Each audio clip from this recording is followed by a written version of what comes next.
Bonjour tout le monde, ravi de vous retrouver sur ce marché intéressant, très intéressant avec un Ether qui fait plaisir puisqu'il prend 5% en 24 heures.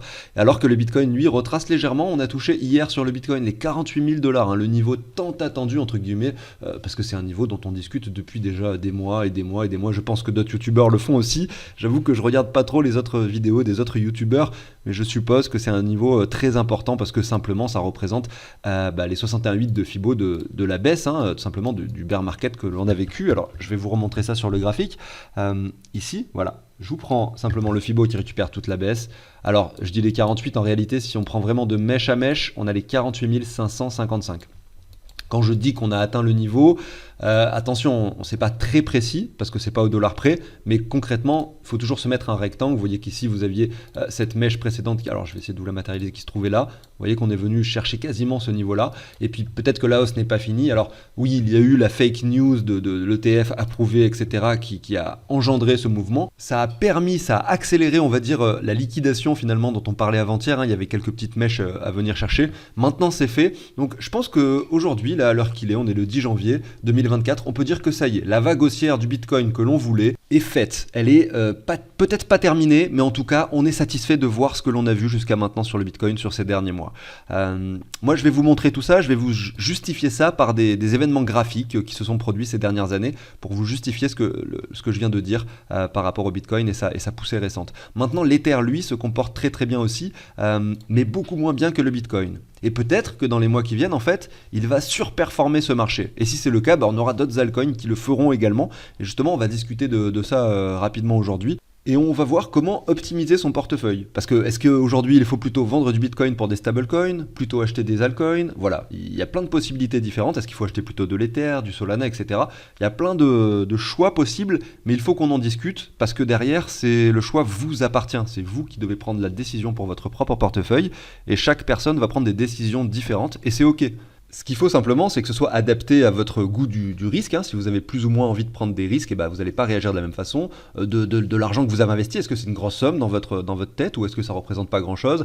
Voilà, tout ça, ce sont des notions qu'il faut prendre en compte. Et bien sûr, il y a des choses, peu importe qui vous êtes, qui, a priori, selon moi, il ne faut pas faire. Donc je parlais du Solana, par exemple. Je ne sais pas pourquoi j'ai dit cette crypto, mais clairement, c'est pas celle qu'il faut acheter en ce moment. Voilà son graphique par rapport au dollar. Alors, le retracement est encore beaucoup trop léger. Et regardez son graphique par rapport au Bitcoin. C'est également très haussier. Le graphique est quasiment similaire. Solana a tout explosé ces derniers temps.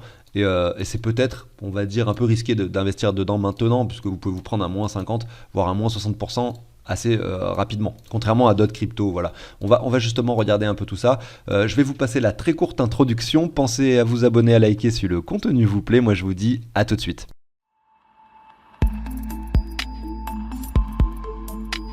Allez, c'est parti.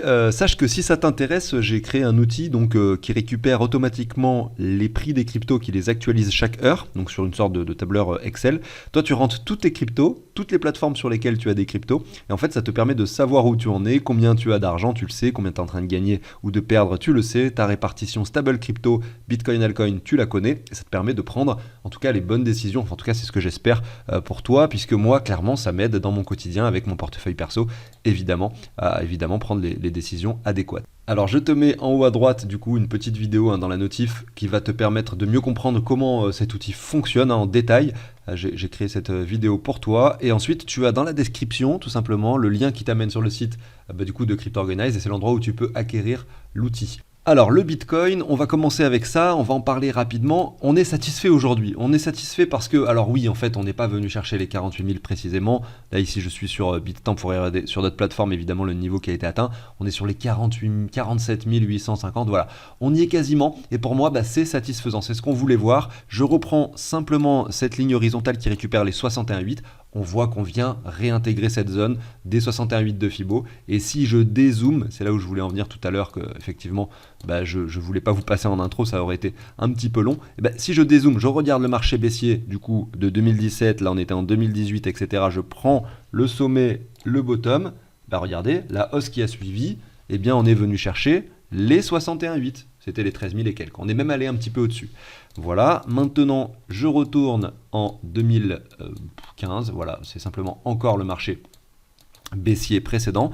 Je prends la baisse, comme je viens de le faire sur les deux les deux marchés précédents. Et on voit que là, pareil, regardez, on est venu chercher les 61,8. Alors en 2000, là on était en 2016, on a eu donc ce niveau de 61,8 qui a été touché. Alors on va vraiment faire ça bien, je fais souvent ce travail, mais bon c'est toujours bien de l'avoir en tête. On était à 4 semaines du halving lorsqu'on avait touché ce niveau des 61,8. Et ensuite, le retracement qui a eu lieu a été de 40% environ. Donc sur une bougie d'une semaine, on a eu un excès baissier pour finalement clôturer à moins 27%. Si je retourne en 2018, on va refaire la même chose. On voit que le sommet a été touché non pas à 4 semaines, mais à 46 semaines du halving. Donc vraiment, ça n'avait rien à voir en termes de temporalité. Et là, si on reprend le top et le bottom, on a eu un moins 70%. Donc encore rien à voir, bien plus baissier et un marché tout à fait différent de celui de 2015. Maintenant, si on regarde le marché actuel, on n'est pas à 4 semaines du halving, on n'est pas à 46 semaines du halving, mais on est à 14 semaines du halving. Voilà. Et quel sera le retracement? Voilà, c'est la question qu'on se pose. Déjà, est-ce qu'il va avoir lieu? Est-ce que le Bitcoin peut aller chercher les 52 000 ou les 57 000 avant le retracement? Moi je pense que oui, tout à fait, sans problème. Et derrière, je pense qu'on va avoir un truc comparable à 2015, voilà, un petit moins 40%. Allez, un moins 40 sur une mèche d'excès, ça nous ramènerait aux 31 000 à peu près. Voilà, peut-être les 30 000 $ à saisir pour ceux qui peut-être n'ont pas acheté de crypto et qui aimeraient le faire. Alors, vous avez deux choses. Tout d'abord, cette ligne de tendance qui est très très joliment dessiné et qui peut vous donner un point de confluence très intéressant pour investir dans les mois qui viennent, tout simplement. Maintenant, on est satisfait de la hausse, mais ça ne veut pas dire qu'on ne va pas aller chercher les 57 000. Voilà, ça c'est possible. Peut-être qu'en fait, on va toucher le sommet 4 semaines avant le halving, comme en 2015. Donc peut-être que dans un mois et quelques, on va toucher le sommet sur le Bitcoin, aux alentours des 52, 53, peut-être 57 000.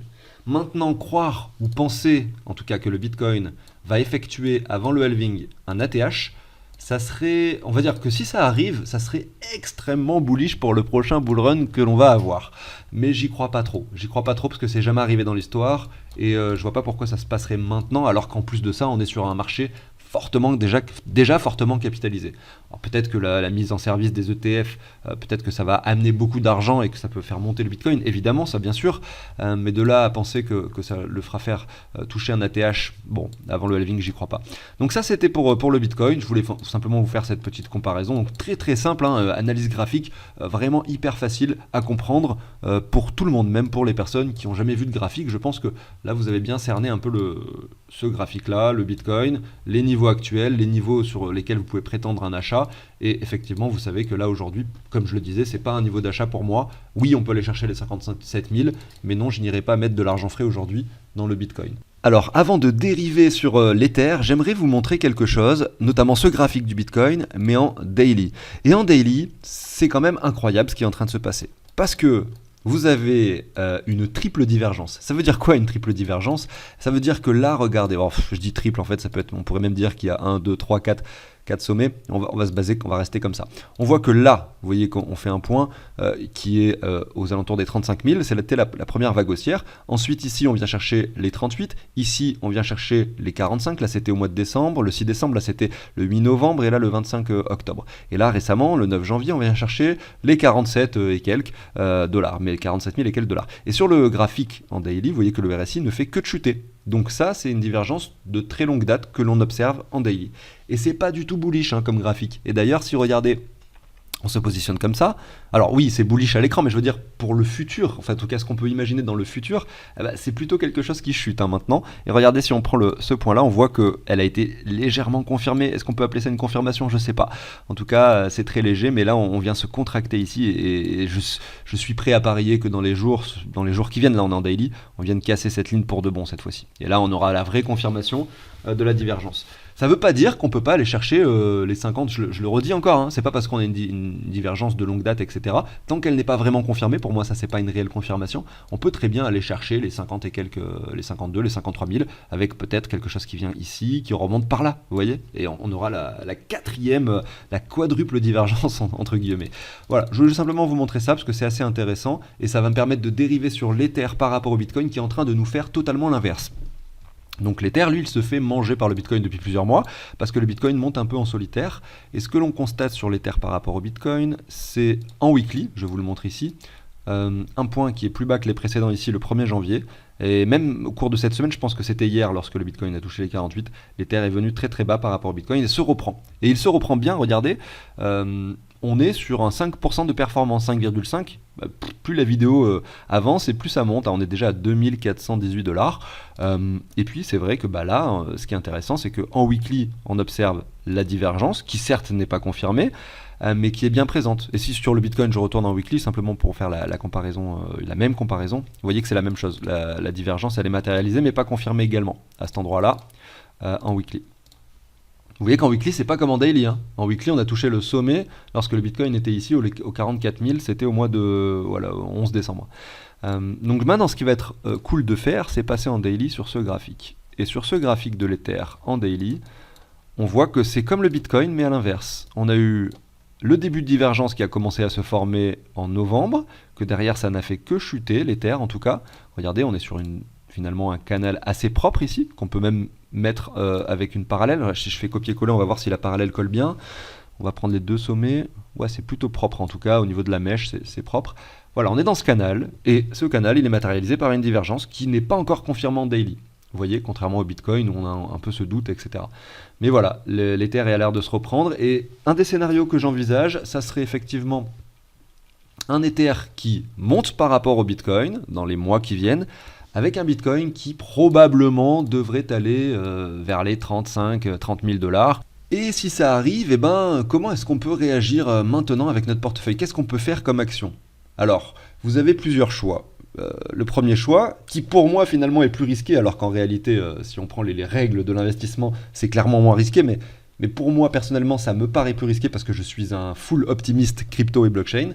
La première solution, ça serait de vendre des bitcoins, même des altcoins, pourquoi pas, pour des stablecoins, peut-être vendre 30, 40, voire 50% de son portefeuille pour ceux qui craignent un peu les cryptos et qui veulent prendre le moins de risques possible, entre guillemets, pour ensuite essayer de les réinvestir plus bas.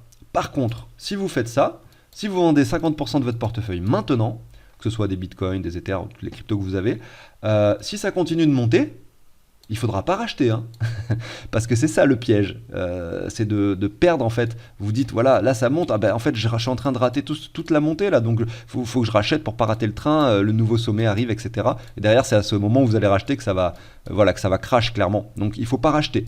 Ce qu'il faudra faire, c'est vraiment patienter, même si ça monte, tant pis, vous patientez jusqu'à ce qu'en fait on ait le retracement qui s'opère, et essayer de choper sur plusieurs niveaux, pourquoi pas plusieurs achats, etc. Ça c'est la première solution. Honnêtement, je suis tellement crypto optimiste que j'ai du mal à envisager cette solution pour moi. L'autre solution, c'est ce que moi je fais depuis déjà plusieurs mois, c'est que j'achète de l'Ether avec mes bitcoins, de l'Ether et d'autres altcoins. Mais voilà, je parle de l'Ether parce que c'est la plus grosse capitalisation. On est ici sur quelque chose d'assez simple. Je vais pas rentrer dans les détails de crypto par crypto, de ce qu'il faut acheter ou pas. Mais clairement, ça peut être intéressant. Pourquoi pas pour limiter ces risques si jamais le scénario que je vous ai cité juste avant se produit. Alors, peut-être que l'Ether, lui, ne montera pas trop par rapport au dollar, parce que finalement, le Bitcoin chutera tellement que l'Ether aura du mal à prendre de la valeur par rapport au dollar. Par contre, vous allez limiter la casse au niveau de votre portefeuille parce que vous allez avoir vendu vos bitcoins, qui lui va peut-être beaucoup chuter, pour de l'Ether qui lui en revanche va se stabiliser sur les mêmes niveaux par rapport au dollar, voire qui va chuter également, mais moins que le bitcoin peut-être. Vous voyez, c'est un peu ça l'idée. Donc sur le graphique de l'Ether par rapport au bitcoin, ça se traduirait par une hausse à cet endroit-là. Voilà, donc ça c'est ce dont je voulais vous parler. J'ai envie de regarder quelque chose sur l'Ether. Vous avez les lignes jaunes ici qui représentent les halvings du bitcoin, mais sur le graphique de l'Ether par rapport au bitcoin, ce qui nous permet d'observer la phase temporelle tout simplement des différents cycles crypto. Là je prends le niveau actuel, on voit qu'on est à 11 bars, alors on était à 14 tout à l'heure, peut-être que ma barre n'est pas exactement au même endroit, c'est pas grave, donc on est à peu près à 11, 14, 15 bars, parce qu'en plus c'est pas précis, on sait pas exactement quand se produira le halving, on le sait à 2-3 semaines près. Et là si je me positionne ici, donc je me mets à 11 bars, 12 bars, voilà, on avait un Ether qui se trouvait à cet endroit-là, par rapport au Bitcoin. On avait déjà une sorte de W qui s'était formé sur Ether Bitcoin, etc. On était en train de latéraliser. Donc, vous voyez, le contexte de l'Ether par rapport au Bitcoin est complètement différent de celui ici de 2019-2020. Si on retourne finalement encore au cycle précédent, on avait le halving ici, on se positionne à 14 bars, voilà, on était ici. Donc c'est pareil, vous voyez qu'à l'époque on a eu un Ether qui avait bien performé par rapport au Bitcoin et qui se trouvait sur des niveaux différents. Donc il n'y a pas d'objectif, il n'y a pas de comparaison possible malheureusement, puisque là on est au plus bas sur l'Ether. Et c'est vrai que c'est assez étonnant en fait, parce que du coup ça ne permet pas de tirer de conclusions précises sur la temporalité. Moi je vois simplement la divergence, je vois qu'on est sur un gros point de support, et ça me suffit en tout cas pour me dire qu'on peut avoir un Ether qui se reprend fortement par rapport au Bitcoin. On a vu en plus de ça donc ces dernières 24 heures Lido qui est un projet de liquid stacking sur Ether, qui regardez le token a pris 20%, et je crois même qu'il était à 30 à un moment donné. Ce qui peut-être veut dire que l'engouement sur le protocole d'Ether, le réseau, en tout cas le stacking, etc., se fait ressentir. Peut-être que l'intérêt sur l'Ether va revenir assez rapidement. J'ai du mal à visualiser ces choses-là. Je suis pas certain, je vous dis ça, mais peut-être qu'il y a un autre facteur qui fait que Lido augmente. Voilà, regardez son graphique. Là, on est sur du weekly, on se met sur du daily. Voilà, on est venu chercher ici les 2 dollars, et là on est en train de performer, on est sur un ATH, tout ça. Donc ouais, mais en fait on était sur un gros point de résistance au niveau du LDO, Lido, et en fait on est en train de le breaker tout simplement.